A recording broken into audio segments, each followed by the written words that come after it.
प्रियांनो, अंतिम समय सुरू झाला आहे ना. वाटतं का अंतिम समय सुरू झाला? नाही वाटत? हे बघा प्रियांनो, अंतिम समय त्यांना वाटण सुरू झाला जे वचनाप्रमाणे चालत आहे. जे वचनाप्रमाणे चालत नाही ना, त्यांना वाटण जसा आमचा रोज दिवस येतोय आणि जातोय त्याच परिस्थितीचा त्यांना अनुभव येईल.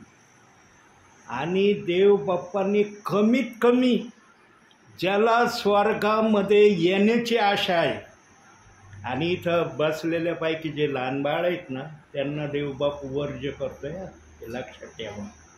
जे लहान बाळ आहेत ते सर्व प्रभूच्या सानिध्यामध्ये, म्हणून त्यांच्यासाठी शब्द कसा त्यांच्या हृदयात जातो त्या बाळांना कळत असेल. बाकी जे समजदार आहे ना, त्यांनी जर या अंतिम समयामध्ये आपल्या स्वतःला प्रभूसमोर सादर केलं नाही तर मग आम्हाला प्रभूसमोर सादर व्हायचं आहे. आणि जेव्हा आम्ही प्रभूसमोर सादर होऊ ना, तेव्हा पहिला आम्हाला पृथ्वीवरचा सर्व पिक्चर प्रभू दाखवणार आहे. इथं तरी रेकॉर्डिंग केली जाते है ना, चालली ना रेकॉर्डिंग मोबाईलमध्ये, पण वरती ॲटोमॅटिक रेकॉर्डिंग आहे. जेवढे विश्वासणारे आहेत, प्रभूच्या नावावर विश्वास ठेवणारे, प्रत्येकाची रेकॉर्डिंग आहे. आणि प्रत्येक दिवसाची रेकॉर्डिंग आहे, प्रत्येक सेकंदाची रेकॉर्डिंग आहे.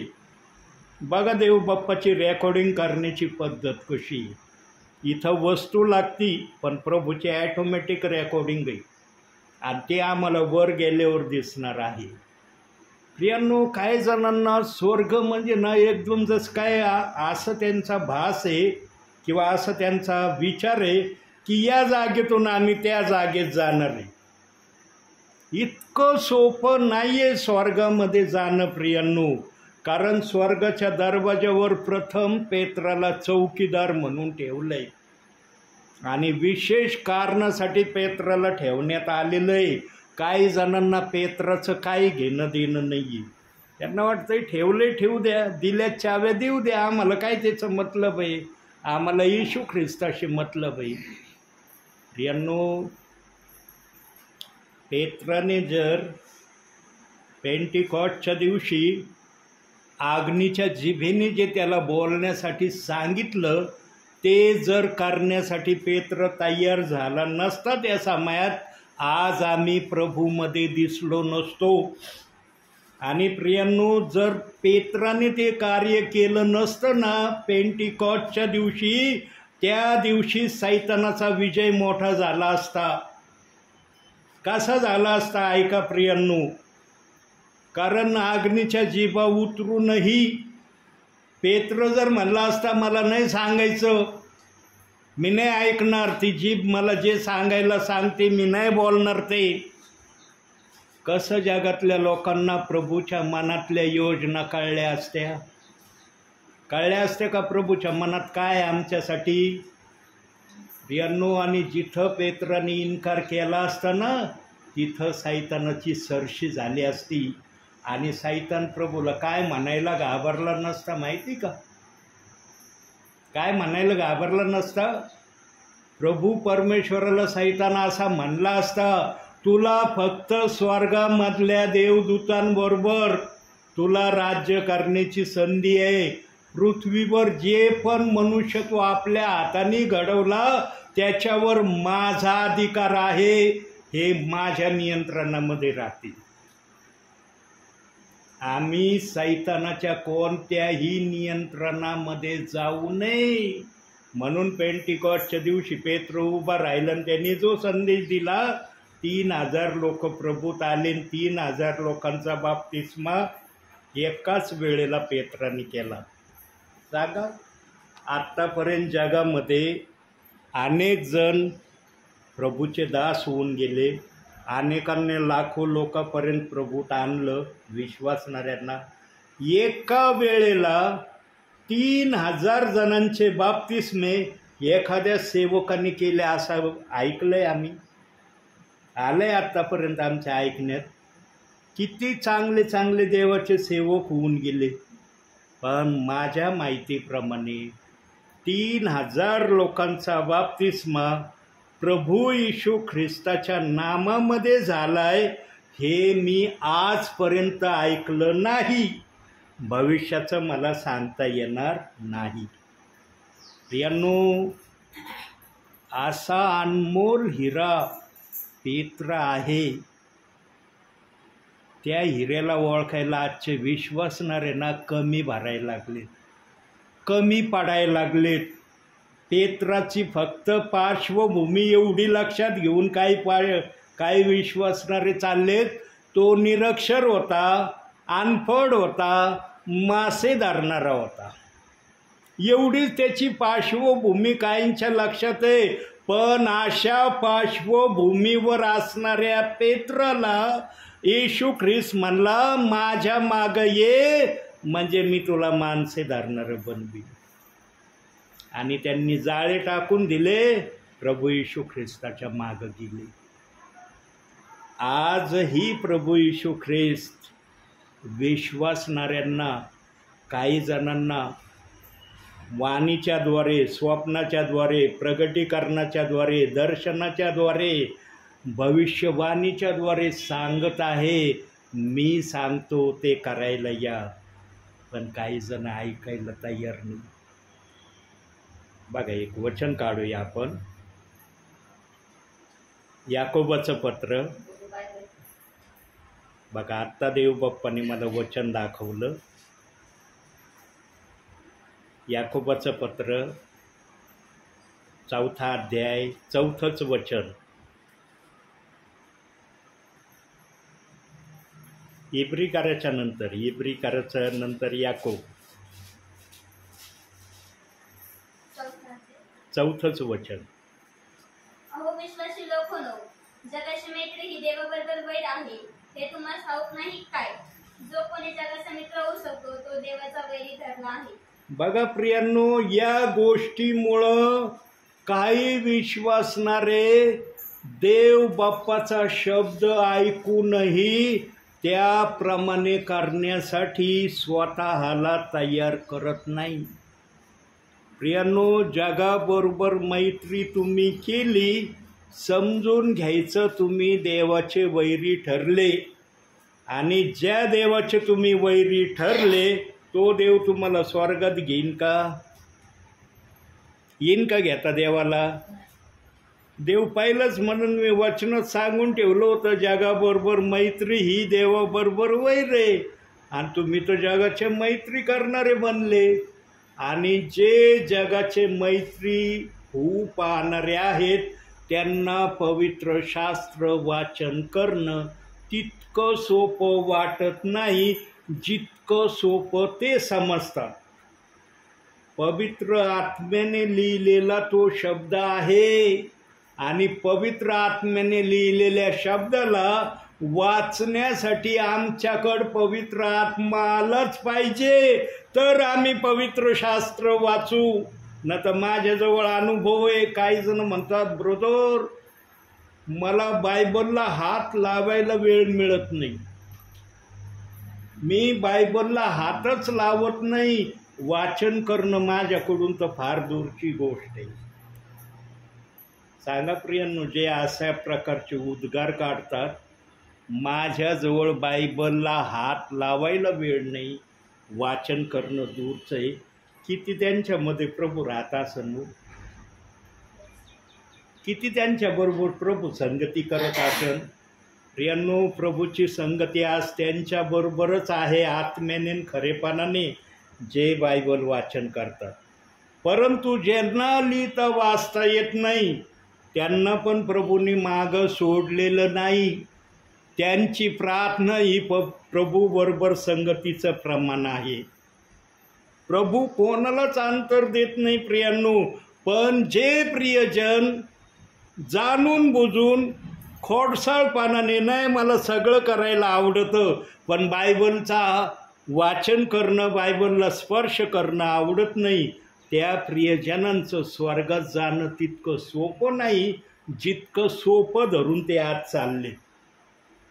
आणि त्यांचं जाणं स्वर्गामध्ये सोपं व्हावं म्हणून या दासाला प्रभू निरनिराळ्या ठिकाणी आत्म्याच्या प्रेरणेने पाठवतो. होतं का माहिती मी येणार आहे? हां, होतं माहिती? एक दिवशी असंच प्रभू येणार आहे. हे उद्गार, हे वाक्य पवित्र आत्मा माझ्या मुखातून प्रत्येक संदेशामध्ये काढल्याशिवाय राहत नाही. प्रियांनो, असाच आमचा प्रभू येणार आहे. आणि काही संदेशामध्ये तर मी बोललो देखील आहे की प्रभूंनी ना दुपारच्या वेळेलाच आपल्या प्रियजनांना घेऊन जाण्यासाठी यावं. कारण कोण प्रभूमध्ये आहे कोण प्रभूमध्ये नाही ना, हे दुपारच्या वेळेला प्रभूला जास्त अनुभवायस मिळत. जे प्रियजन दुपारच्या वेळेला बायबल वाचन प्रार्थना करतात ना, त्यांच्यासारखे धन्य आणि आशीर्वादित प्रियजन या भूतलावर प्रभूच्या नजरेत कुणी नाही. बघा, दुपारच्या वेळेला शांत माहोल असतं. आता जरा पावसाचं वातावरण आहे म्हणून थोडासा आवाज येतोय, परंतु आम्ही जो उन्हाळा आत्ता गेला आमचा मागच्या महिन्यामध्ये, दुपारच्या वेळेला सहसा रस्त्याने गाड्या देखील मला दिसल्या नाही. आणि इतकं परिवारामध्ये शांतता मी अनुभवली काही परिवारामध्ये. आणि काही परिवारातले प्रियजन प्रार्थना करताना, काही जण बायबल वाचन करताना मी पाहिले, मी स्वतः पाहिले प्रियांनो. पण काही परिवारामध्ये तसं मला दिसलं नाही. प्रियांनो, तयारीचा समय आहे हा. प्रभूच्या राज्यात जाण्यासाठी आम्हाला तयारी केली पाहिजे. आम्ही तयारी केली तर आम्हाला म्हणायला जागा मिळेल. प्रभूच्या राज्यामध्ये काय जागा मिळेल? वचनातून बघू आपण. मत्ती शुभवर्तमान 16वा अध्याय 27वं वचन बघा.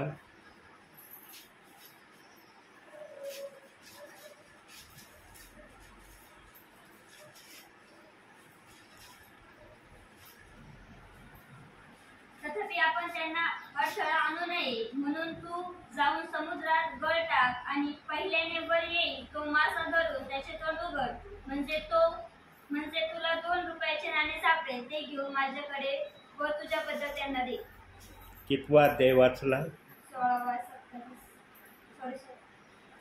16-27 नाही वाचलं बाळा. मनुष्याचा पुत्र आपल्या पित्याच्या गौरवानिशी आपल्या दूतांसह येईल, त्यावेळी तो प्रत्येकाला त्याच्या कृत्याप्रमाणे फळ देईल. ज्याच्या त्याच्या कृत्याप्रमाणे प्रत्येकाला फळ देईन. पण तुम्ही काही जमा केलेलं असलं तर फळ भेटन. तुम्ही जर काही जमाच केलं नाही, कोणतं फळ प्रभूकडून मागता तुम्ही? म्हणून मी नेहमी बोलतो, आडात असलं तर पावर येतील. आडात नाही, कुठून पावर येतील? आणि प्रभू तो ज्याच्या त्याच्या कृत्याप्रमाणे देण्यासाठी आजही तयार आहे. पण काही जण ज्याच्या त्याच्या कृत्याप्रमाणे प्रभूकडून बक्षीस मिळू नये म्हणून काहीच करू नाही राहिले. काही जण नुसते बस आम्ही ठेवलाय विश्वास, जाऊ स्वर्गामध्ये. त्याने जर विचारणा केली माझ्यासाठी पृथ्वीवर काय केलं, काय उत्तर द्याल तुम्ही? काय नाही केलं आम्ही, बस चर्चला जायचो, घरात बसायचो, ध्याना मनाला आलं तर काही करायचो ना तर करतही नव्हतो. यांनो, असं काही जमा करा. आमच्या प्रभूने त्याच्या वागण्याचा पुरावा आम्हाला बोलण्यातून नाही कृतीतून दिलाय. आणि कोणता पुरावा दिलाय? आमचा प्रभू वधस्तंभावरच्या शेवटच्या चोराला देखील आशीर्वाद देण्याची इच्छा ठेवतो. हे त्याने कृतीने करून दाखवलं. आणि तो चोर एक स्वर्गाच्या सुखलोकामध्ये. पण एक जण नाही. एक जण का नाही? कारण त्याने तयारी दाखवली नाही. त्याचं लक्ष जगामध्ये होतं, जगामध्येच त्याला राहायची आशा होती. म्हणून तो काय म्हणला प्रभूला, तू वधस्तंभावून खाली ये, मला पण वधस्तंभावून खाली घे, मग मी तुझ्यावर विश्वास केला. पण उजवीकडच्या चोराने असे शब्द काढले का? तो म्हणला आपण तर काय केलेलं आहे आपल्याला माहीत आहे, पण या जगाच्या तारणाऱ्याने कोणतं पाप केलं म्हणून याला आपल्यासारखी वधस्तंभावर खिळून मारण्याची शिक्षा देण्यात आली. आणि हे ते उद्गार चोराचे प्रभू येशू ख्रिस्ताला आवडले. आणि मग प्रभू येशू ख्रिस्ताने त्याला एक वाक्य बोलण्याचं सामर्थ्य त्याच्या मुखामध्ये पाठवलं. नाकात जीव ज्याचा येऊन थांबला होता त्याला सुद्धा प्रभूने एक वाक्य बोलण्याचं सामर्थ्य पुरवलं. न तर सांगा, आयुष्यभर वाईट काम करणाऱ्या व्यक्तीला इतकं पवित्र वाक्य बोलण्याची संधी भेटन का? आणि त्याची बुद्धी इतका पवित्र विचार करू शकते का? पण पवित्र आत्मेने सामर्थ्य पुरवलं म्हणून तो बोलला, तू आपल्या राजवैभवाने येशील तेव्हा माझी आठवण कर. प्रियांनो, प्रभू ज्यांचा ताबा घेतो ना त्यांना तेच तो करायला सांगतो जे पवित्र आत्मा बोलण्यासाठी त्यांना प्रेरणा देतो. आज तुम्ही बसलत नाही तर सर्वजण बसलत ना, आहेत ना साक्षीदार की आम्ही प्रभूच्या सानिध्यामध्ये बसलो. तुमच्यामध्ये पवित्र आत्मा किती काम करतो, किती पवित्र आत्मा तुमच्याशी बोलतो, याचा जर अनुभव तुम्ही जीवनात घेतला नाही तर तुम्ही कोणत्या ख्रिस्ती जीवनाचा अनुभव या पृथ्वीवर अनुभवला? पवित्र आत्मा बोलला पाहिजे. आणि पवित्र आत्मा त्यांच्याबरोबरच बोलतो जे वचनामध्ये राहतात. वचन ऐकणे किंवा वचन वाचणे या दोन प्रक्रियामध्ये जे आहेत त्यांच्याजवळ पवित्र आत्मा आहे हे पवित्र आत्मा खात्रीने सांगतो. म्हणून पवित्र आत्मा आमच्यामध्ये येण्याचं प्रमाण पण बायबलमध्ये दिलंय. कसं दिलंय बघूया जरा वचनातून. इफिसकरस पत्र 1 अध्याय 13-14 वचन बघा.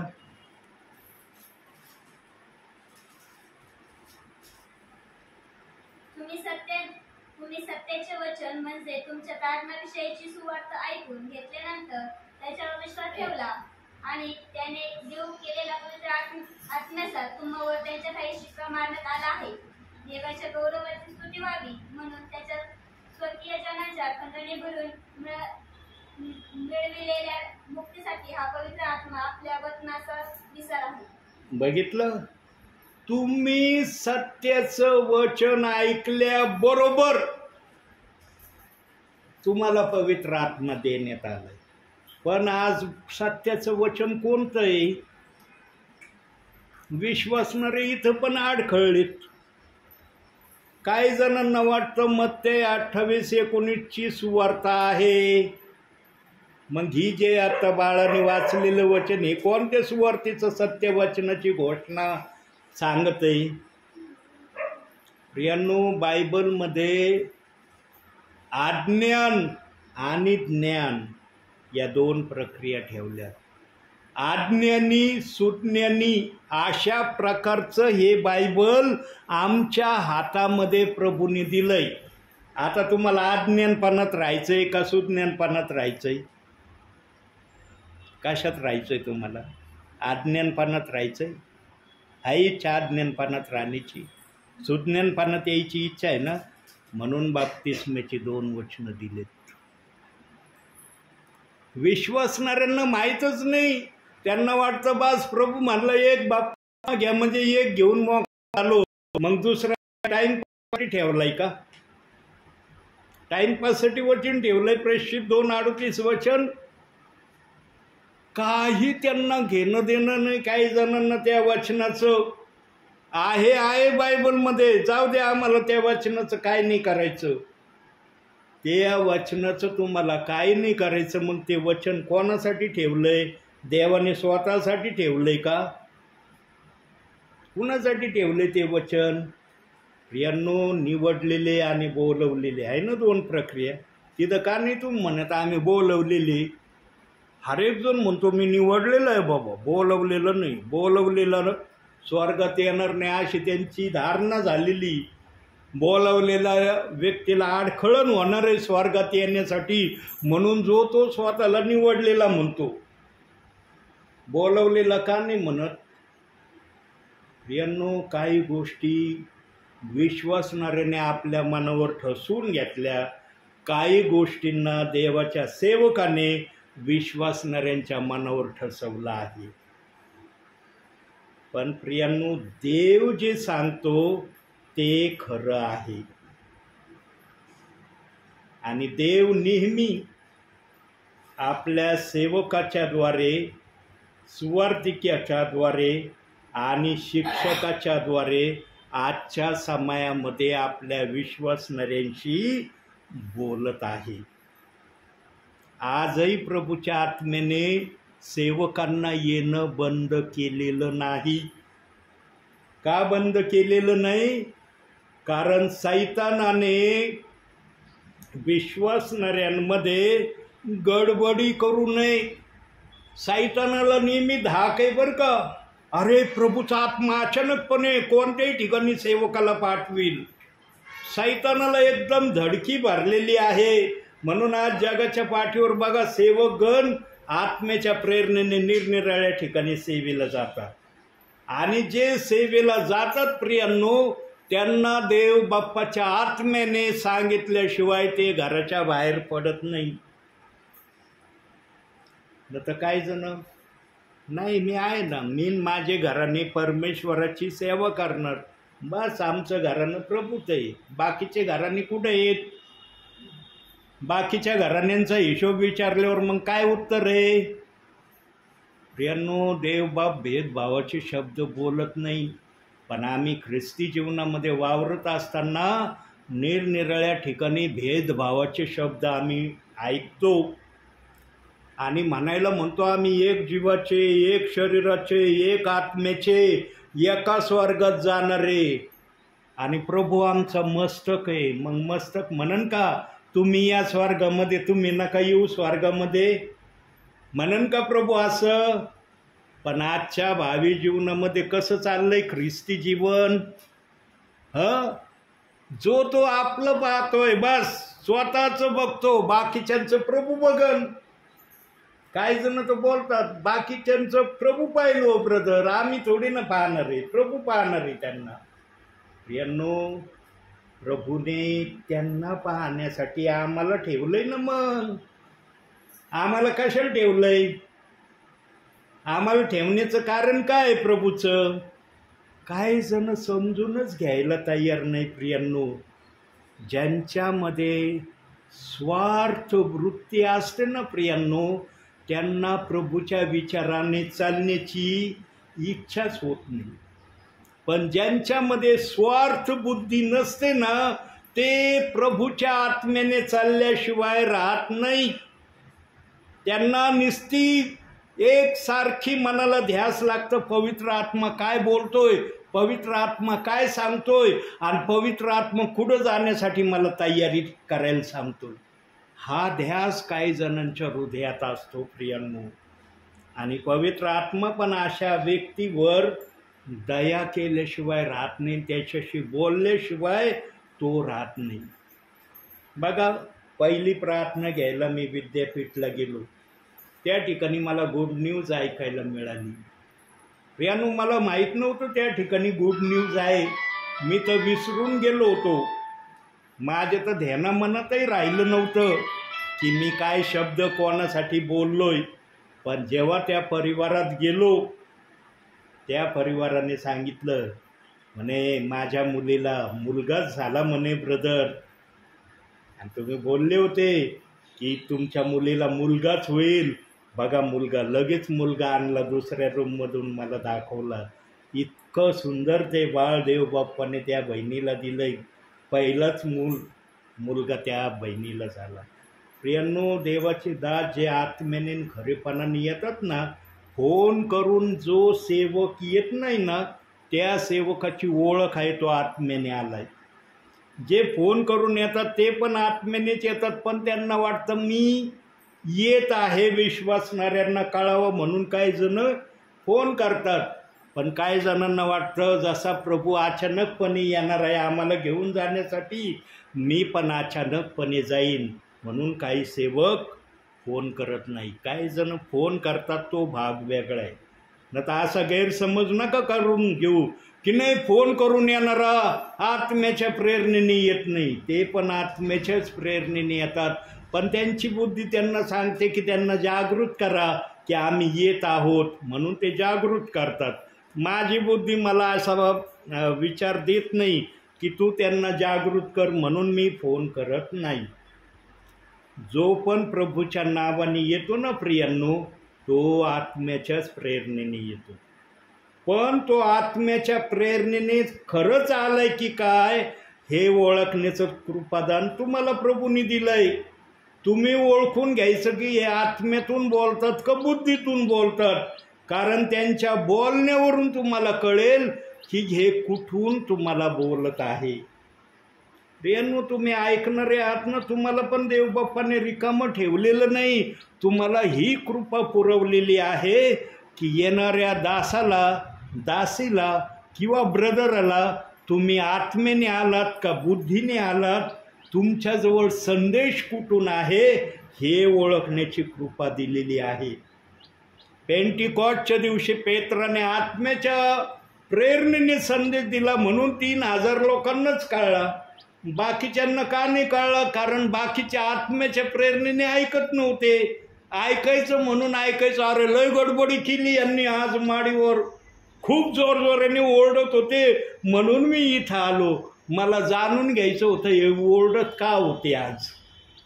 पण ज्यांना आत्म्याच्या प्रेरणेने आले होते त्यांना समजलं की यांच्याजवळ देव आलेला आहे, आणि यांच्याजवळ जो देव आलाय तो आमच्यामध्ये पण यावा ही आशा 3000 लोकांमध्ये होती. म्हणून ते पेत्राकडे आले आणि पेत्राला म्हणाले, पेत्रा, तुझं भाषण ऐकून आम्हाला चुरचूर आणि चुटपुट लागली आहे.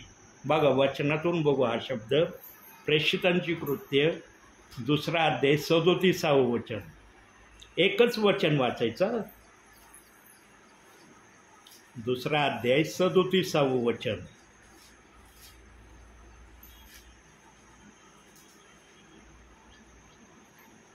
हे ऐकून त्याच्या अंतःकरणात चुटपुट लागली आणि ते पेत्र व इतर प्रेषित यांना म्हणाले, बंधुजनो, आम्ही काय करावे? बघा, या 3000 जणांना चुरचुरण चुटपुट लागली. जेव्हा संदेश आत्म्याच्या प्रेरणेने हृदयात जातो ना, तो संदेश कार्य केल्याशिवाय राहत नाही. पण जो संदेश डोक्यावरून जाण्यासाठी घेतात ना, तो संदेश कधीच हृदयाला चुरचुरण चुटपुट लागू देत नाही. यांना चुटपुट लागली. अरे, इतका ब्रिलियंट मेसेज आम्ही ऐकला. आता पेत्र किती वेळ त्या ठिकाणी बोलला असेल त्याचं वर्णन पवित्र आत्म्याने वचनातून दाखवलेलं नाही. तो किती वेळ बोलला? 10 मिनिटं बोलला, अर्धा तास बोलला, 1 तास बोलला, 2 तास बोलला का 5 तास बोलला? काहीच वर्णन दिलेलं नाही. पण पेंटिकॉस्टच्या दिवशी पेत्र उभा राहून हजारोंच्या भिडेमध्ये त्याने देवाचं वचन शेअर केलं. हे वचन त्या ठिकाणी सांगत आहे, आणि 3000 लोकांना ते वचन कळलं, आणि ते देवासमान होण्यासाठी पेत्रकडे आले. तुझं ऐकून आम्ही काय करावं म्हणून तुझी इच्छा आहे. मग खालील वचनात सांगितलंय की पेत्र मनाला पश्चाताप करा, तुमच्या पापाची क्षमा व्हावी म्हणून तुम्ही प्रत्येकजण प्रभू येशू ख्रिस्ताच्या नामात बाप्तिस्मा घ्या, म्हणजे तुम्हाला पवित्र आत्म्याचे दान प्राप्त होईल.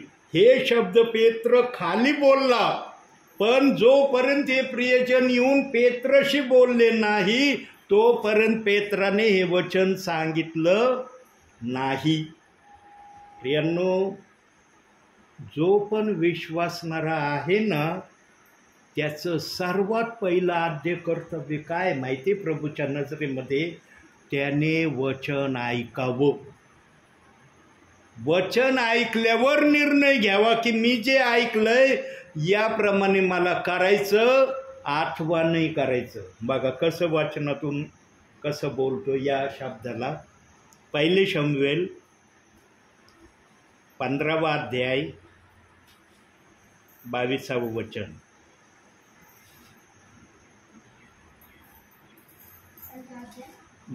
नाही 15वा अध्याय. आणि 22. हो. तेव्हा शमूएल म्हणाला, परमेश्वराचा शब्द पाळल्याने जसा त्याचा संतोष होतो तसा होमांनी व यज्ञांनी होतो काय? पहा, यज्ञापेक्षा आज्ञा पाळणे बरे, एडक्याच्या वफेपेक्षा वचन ऐकणे बरे. एडक्याच्या वपेपेक्षा काय ऐकणे बरे म्हटलंय? वचन ऐकणे बरे. काय ऐकतात तुम्ही आता? वचनच ऐकतात ना, तर दुसरं काय ऐकू राहिलं? प्रियांनो, देव बाप इतका सामर्थ्यशाली आहे ना, देव बाप एका शब्दातून एका वचनातून नाही, एका शब्दातून त्याची इच्छा असली तर 10 घंटे बोलण्याची त्याची तयारी. पण पवित्र आत्म्याला समजतं बसणाऱ्याची ऐकण्याची कॅपॅसिटी किती आहे. पवित्र आत्मा आमाप बोलण्याचं सामर्थ्य ठेवतो, पण पवित्र आत्म्याला ऐकणाऱ्यांची पण कॅपॅसिटीचा अंदाज आहे. म्हणून पवित्र आत्मा तेवढंच सांगतो जेवढं विश्वासणाऱ्याला समजेल. पवित्र आत्मा डोक्यावरून जाण्यासारखं कधीच बोलत नाही प्रियांनो. ज्या आत्म्याने सगळं घडवलं ना, त्या आत्म्याला कसं आपली रचना बनवायची, आपली दुनिया कशी स्थिर करायची हे सांगायची गरज नाही. आणि सैतानाला या गोष्टीचा चांगल्या प्रकारे अनुभव आहे. म्हणून सैतान सगळ्या ठिकाणी ढवळाढवळ करायला येतो बरं का. सैतान सगळ्या ठिकाणी ढवळाढवळ करायला येतो. जिथं पवित्र आत्म्याची उपस्थिती आहे तिथं तो कधी ढवळाढवळ करायला येत नाही. त्याला माहिती पवित्र आत्म्याची अग्नी आली, आणि सैतान आहे ना अग्नीमध्ये कधीच हात घालीत नाही. ध्यानात ठेवा, इतका धूर्त सैतान आहे ना, बायबलचा आत्मा सांगतो. पण सैतान जाणून बुजून आगीमध्ये हात घालीत नाही, आणि त्याच्या दुष्ट आत्म्यांना ताकीद दिली आगीमध्ये हात घालायचे नाही. जी प्रार्थना अग्नीने भरलेली असते ना, दुष्ट आत्म्यांना त्याने आकाशात थांबवलंय. काही दुष्ट आत्मे प्रार्थना अडवण्यासाठी आकाशात ठेवलेत सैतानाने. त्या दुष्ट आत्म्यांना सैतानाने सांगून ठेवलंय अग्नीच्या प्रार्थनेला बिलकुल अडवायचं नाही, रस्ता द्यायचा. तिला अडवायचा प्रयत्न केला तुम्ही भस्म होता त्या अग्नीने. म्हणून दुष्ट आत्मे पण अग्नीने भरलेल्या प्रार्थनेला, अग्नीने भरलेल्या संदेशाला कधीच डवचित नाही, कधीच त्याच्यामध्ये हात घालीत नाही. प्रियांनो, सैतान इतका वाईट आहे, पण त्याला कळतं कुठं माझा नुकसान होणार आहे, माझा घात कुठं होणार आहे हे सैतान जाणू नये. आणि जिथं कुठं पृथ्वीच्या पाठीवर प्रार्थना चलते आत्म्याने खरेपणाने, तिथं दुष्ट आत्मा कधीच येत नाही. तो ऐकत असन पण लांब असन. म्हणजे अरे इथं अग्नी आली, नको आता इथं जायला नको, लांब आहे तू. आणि जे तुम्ही ऐकणारे आहात ना प्रियांनो, जे तुमच्या हृदयात गेलंय ना ते काढून घेण्यासाठी जरूर तो यायचा प्रयत्न करील. तो येऊ नये, त्याने ते काढून घेऊ नये. म्हणून वचनामध्ये तुम्ही राहणं गरजेचं आहे. एक वचन तुम्ही 24 तासामध्ये वाचू शकत नाही, एक वचन वाचू शकत नाही. चला बहिणींना समजा एक अध्याय वाचण्यासाठी नाही वेळ, हरकत नाही, दररोया काही बहिणींना 1 तास एक अध्याय वाचायला वेळ नाही, पण एक वचन तर वाचू शकता की नाही? एक वचन वाचायचा कंटाळा येईल का तुम्हाला? सैतान कधी कधी बहिणींना, भावांना, माता पित्यांना एक वचन सुद्धा वाचू देत नाही. इतका धूर्त आहे तो. म्हणून आम्ही झोपेतून उठल्याबरोबर देव बाप्पाकडे जर प्रार्थना केली ना की देव बाप्पा दिवसभर आम्हाला सांभाळ, तुझ्या वचनाप्रमाणे आम्हाला तुझ्या नावामध्ये राख, तुझी इच्छा आमच्याकडून पूर्ण होऊ दे, ही जर आम्ही प्रार्थना केली ना, त्याच विश्वासणाऱ्याला बायबल वाचन करणं शक्य होणार आहे. न तर आज अनेक जण प्रभूमध्ये आहेत पण बायबल वाचत नाही. काही जण तर प्रार्थना सुद्धा करत नाहीत प्रियांनो. त्यांची अशी धारणा आहे, आमच्या आईवडिलांनी केली ना प्रार्थना, आमच्या आईवडिलांनी आमच्यासाठी प्रार्थना केली म्हणजे आम्ही सुरक्षित आहे. मग तुम्हाला प्रार्थना करायला देवाने बंदी घातली का? देव म्हणलं का तुम्ही नका करू प्रार्थना, आईबाप करतात, बस तेवढीच प्रार्थना तुमच्यासाठी पुरे.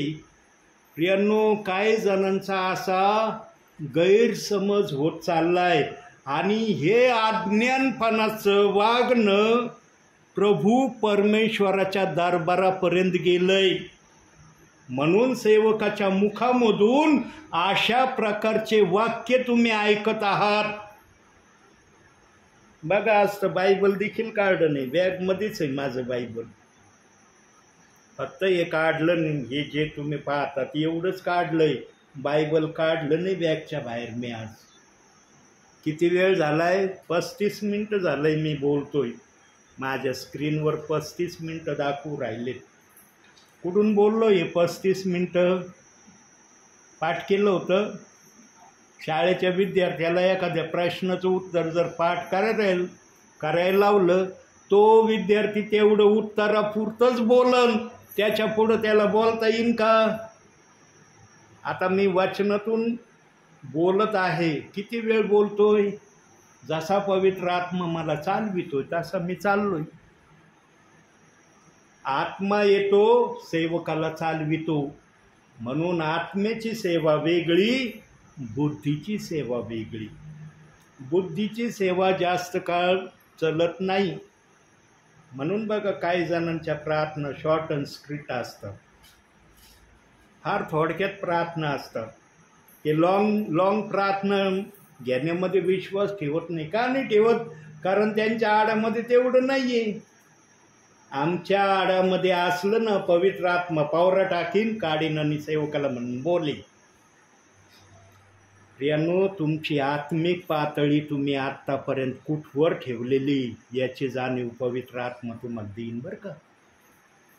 कधी विचारलं का पवित्र आत्म्याला, पवित्र आत्म्या, मी तुझ्या राज्यामध्ये 25% आले, 50% आले, किंवा 60% आले, किंवा 60%च्या पुढं जाण्याचा माझा प्रयत्न चालला आहे. प्रियांनो, 3 स्टेजमध्ये प्रभूने आम्हाला ठेवलं आहे. तुम्ही कोणत्या स्टेजमध्ये आहात पवित्र आत्म्याला विचारल्याशिवाय राहू नका. कोणत्या 3 स्टेज प्रभूंनी दिलेत आमच्यासाठी? पहिली स्टेज आहे 30%, दुसरी स्टेज आहे 60% आणि तिसरी स्टेज आहे 100%. तुम्ही कोणत्या स्टेजमध्ये आहात? जर तुम्ही यापैकी या काही स्टेजमध्ये नसाल तर देवाकडे आज तरी प्रार्थना करा. देव बाप्पा, मला कमीत कमी 30% स्टेजमध्ये तरी ठेव. मी तुझ्या दरबारात आले तर माझ्या आत्म्याला कमीत कमी 30% बोलण्याचं तरी धैर्य असलं पाहिजे. पवित्र आत्मा तुझ्या दरबारात तर खोटं बोलणार नाही. इथं तर आमची बुद्धी आमच्या मनाने आम्हाला चलविती, कोणाचं ऐकायचं कोणाचं नाही ऐकायचं, कोणाच्या सेवेमधून पळवाट कशी काढायची.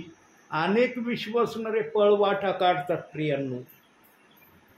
जे पळवाटा काढतात ना प्रियांनो, ते अतिशय धोक्याच्या सिग्नलीमध्ये स्वतःला घेऊन चालले. त्यांना वाटतं इथं आम्ही आमच्या बुद्धीच्या चातुर्याने सेवकाला उल्लू बनवतो किंवा काय त्यांच्या नजरेत शब्द असतील मला सांगता येणार नाही.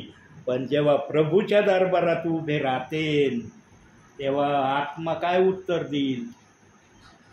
तिथं आत्मा तर खरंच बोलन ना. प्रियांनो, ज्या विश्वासणाऱ्याच्या शरीरामधला आत्मा त्याच्या शरीराला दोष देईल, त्या विश्वासणाऱ्यासारखा दुर्दैवी विश्वासणारा या भूतलावर कुणी नाही.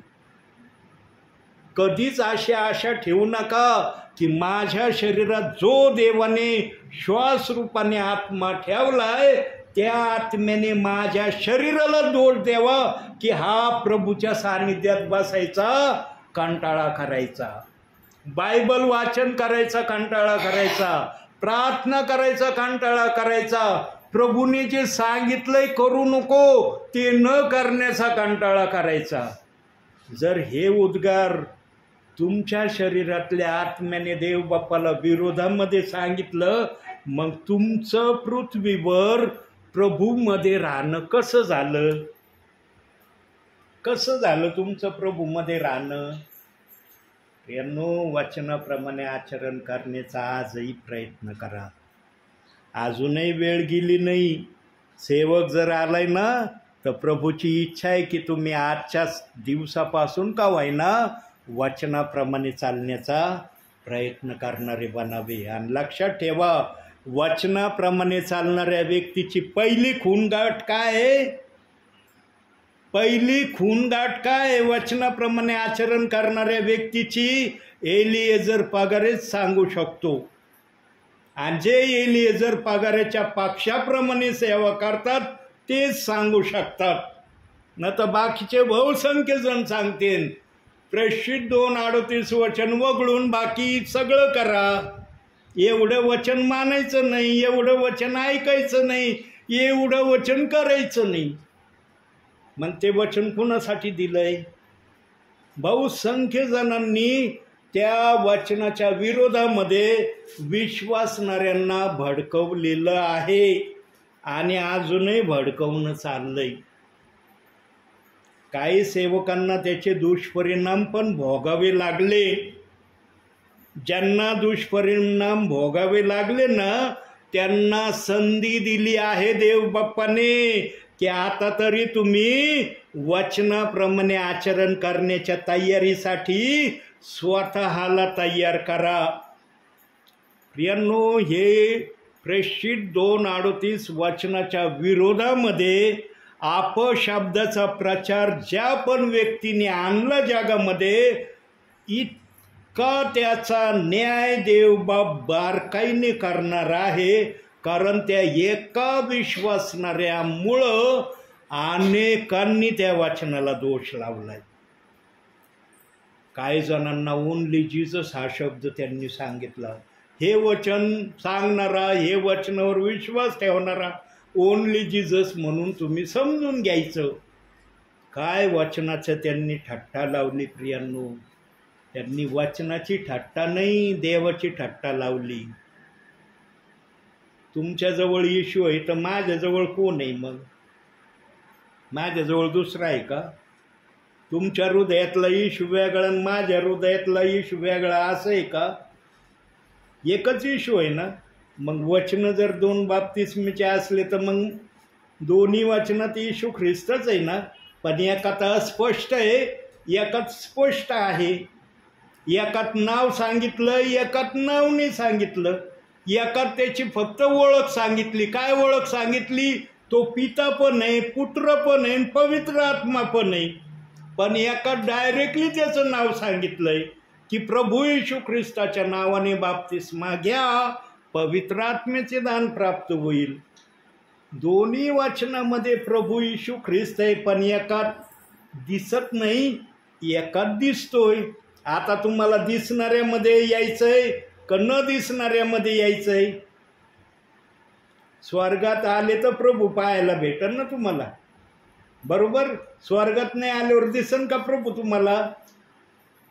म्हणून स्वर्गात जाणं गरजेचं आहे, तेव्हा प्रभू तुम्हाला दिसणार आहे. स्वर्गात गेले नाही तर प्रभू दिसणार नाही.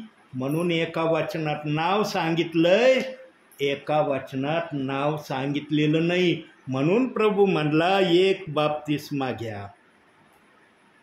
एक घ्या, 2 नाही घ्या म्हणला, एक घ्या. पण एक बाप्तिस्मा कसा घ्या? समजून उमजून घ्या, सत्याचं वचन ऐकून घ्या.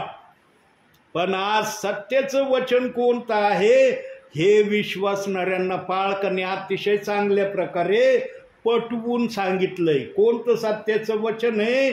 पिता पुत्र पवित्र आत्म्याच्या नावाने बाप्तिस्मा घेणं हे सत्याचं वचन आहे. आणि हीच खरी सुवार्ता आहे.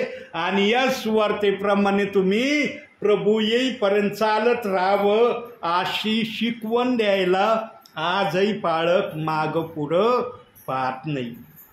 मग प्रेषित 2:38 वचनाची शिकवण कुणासाठी आहे? कुणासाठी ती शिकवण? यांनो, पवित्र आत्म्याच्या पुढं कोणाचं काही चालत नाही. म्हणून पेंटिकॉस्टच्या दिवशी एवढा पेत्र निरक्षर अनपढ बोलत होता. एका व्यक्तीने काही बोललं नाही. अरे तू काय सांगू राहिलंस, हे आम्हाला ऐकायचं नाही, आम्ही चाललो इथून निघू राहिलो. एक जण गेला नाही तिथून. सर्वांनी संदेश ऐकला, पण 3000 लोक प्रभूच्या राज्यात येण्यासाठी तयार झाले. बाकीच्यांनी घेतले. फार छान बोलला पेत्र, आम्हाला नाही करता येणार तसं. तीच प्रक्रिया आज चालली. हा दास निरनिराळ्या ठिकाणी जातोय, प्रेषित 2:38 वचनाची घोषणा करतोय, परंतु विश्वासणार म्हणतात, ब्रदर तुम्ही वचनातून फार सुंदर बोलता, तुमच्याजवळ वचन आहे, आम्हाला वचन ऐकण्याशी मतलब आहे, आम्हाला वचन पाहिजे, परंतु वचन कार्य करणारं तुम्ही बनवलं तर ते वचन आशीर्वाद देईल ना तुम्हाला. प्रियांनो, न्यायाच्या समयात जर देवबाप्पाने प्रश्न केला की माझ्या बायबलची सगळे वचन तुम्ही मानत होता का, काय उत्तर देईल तुमचा आत्मा शरीरातला?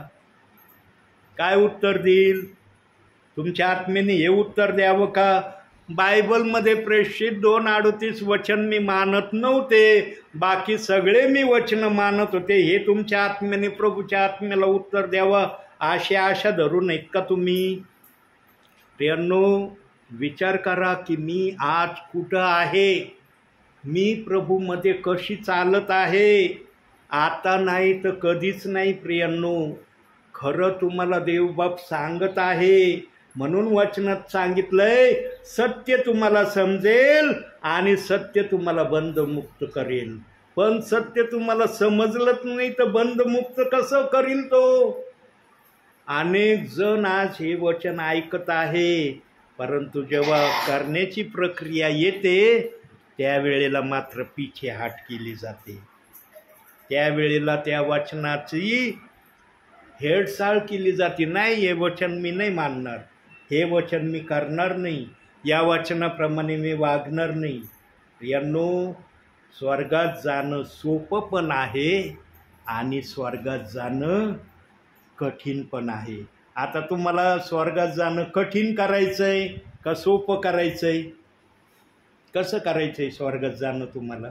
कठीण करायचं का सोपं करायचं आहे? सोपं करायचं ना. सोपं करायचं तर सोपं वचन आहे. बायबलच्या कोणत्याच वचनाचा विरोध करू नका. सगळे वचनं देव बाप्पाचे.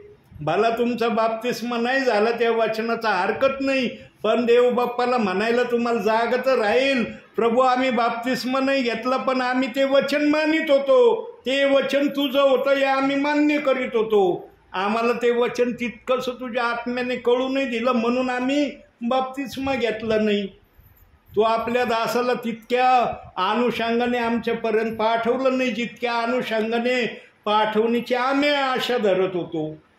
आणि जर सेवकाकडून अपुरं वचन तुम्हाला वाटत असं आमच्या करता येतंय, तुम्ही प्रार्थना करा ते वचन वाचून, देव बाप्पा हे तुझं वचन आहे, आम्हाला तू समजावून सांग. तुझे दास येतात सांगतात पण आम्हाला ते तितकंसं कळत नाही जितकं कळण्याची आम्ही आशा धरलेली. तुझा पवित्र आत्मा आम्हाला पूर्णपणे सांगायला समर्थ आहे. तुम्हाला भूक जर लागली त्या वाचनाची तर तुम्ही वाचताना प्रार्थना करता, पण अनेकांना आज भूकच लागना.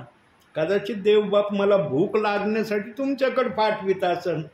या वाचनाची कमीत कमी यांना भूक तर लागावी, मग हे तयारी करतील. आता बघा, दुपारचं जेवण बनवून ठेवलं असेल ना, है ना? लहान लहान मुलं म्हणल्यावर बनवूनच ठेवलं असेल ना, तर मुलगा म्हणल्यावर तुम्ही जेवण बनवायला तयारी करणार का? मातांना कळतं ना रे, आपल्या घरामध्ये लहान लहान बाळं आहे, त्यांनी मागण्या अगोदरच जेवण बनवून ठेवलं. बहिणींना सांगावं लागलं का की जेवण करा म्हणून? बहिणींना कसं ॲटोमॅटिक कळलं? आत्मिक जीवनाचं पण असंच कळलं पाहिजे, आणि हे कळण्यासाठी पवित्र आत्मा प्रभून दिला आहे.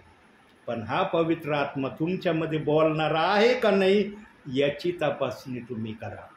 आणि जर तुम्ही ही तपासणी केली ना तर तुम्ही खडकाळीवर आपलं घर बांधायला सुरुवात केली असं प्रभू तुम्हाला म्हणत. न तर मग वाळूवर तर अनेक जण घर बांधते. वाळूवरचं घर टिकत नाही बरं का, खडकाळीवरचंच घर टिकतं. का तो दाखला दिलाय? वाळूवरचं घर आणि खडकाळीवरचं घर का दाखला दिला? त्याच्या माग बोलण्याचा हेतून उद्देश प्रभूचा हा आहे की माझ्या सांगण्याप्रमाणे जो चलेल त्याला मी स्वर्गात घेईल. पण माझ्या सांगण्याप्रमाणे न चालता आपल्या बुद्धीने वचनाला चालवण्याचा जो प्रयत्न करल त्याचं स्वर्गामध्ये येणं तितकं सोपं नाही जितकं सोपं त्याला वाटत आहे. आता तुम्हाला आत्म्याच्या प्रेरणेने चालायचंय का बुद्धीच्या प्रेरणेने चालायचंय याचा विचार तुम्ही करा. म्हणून आजच्या या छोट्याशा संदेशातून देवबाप तुम्हाला आणि मला भरपूर आणि भरपूर आशीर्वाद देव. आमेन.